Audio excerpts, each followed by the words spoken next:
All right, I want to talk about alternatives here because I realize stocks are not right for everybody.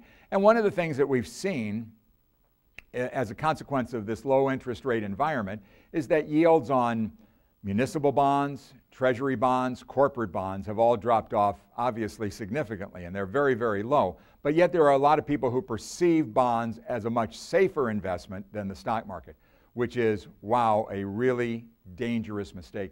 So let's go with the SEC report, the Securities and Exchange Commission one. Not another pennies one, please. If you. Investor.gov? Sure.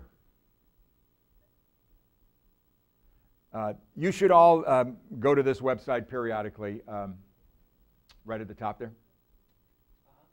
No. Right side. See, Investor Bulletin, fixed income investments.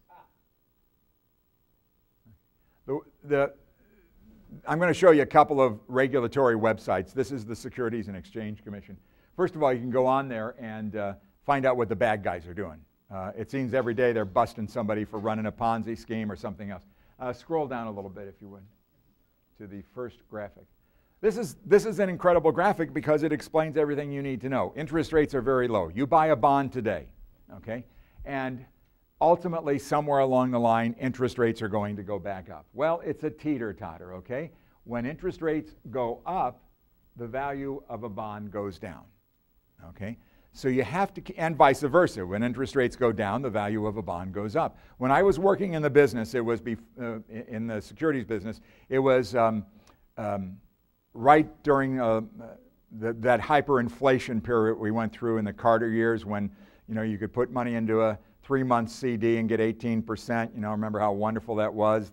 The only problem is it wasn't wonderful because inflation was ridiculously high. The highest tax bracket was 71%. You were losing money on your 18% CD. Okay, so I did a lot of municipal bond work with my clients, and so rates went up fast. It just hit really fast. And people had bought very good AAA rated municipal bonds, tax-free bonds, yielding 7-8%, very happy with it, good income. And 6 months later, the exact same bond was being issued with a yield of 12%. And 6 months later, it was being issued with a yield of 15%. And so what happened when rates went up like that, the people were getting their statements and they'd see the value of their bond had gone down 30, 40, 50%. And they'd come in a panic. And and all you could do as an advisor was say, listen, remember we told you that you buy this bond, you hold on to it, you're going to get your money back when the bond matures. He goes, I don't care. I don't care. I can't watch this any longer, watching the value of it drop. I said, it's not dropping. You'll only take a loss if you sell the darn thing. But they couldn't stand the torture of watching that on their statements. And so they wound up selling these bonds, losing 50% of their money then, only to have, within another year, interest rates collapse. And if they had held on to the bonds actually would have turned out to be more valuable than what they'd paid for them.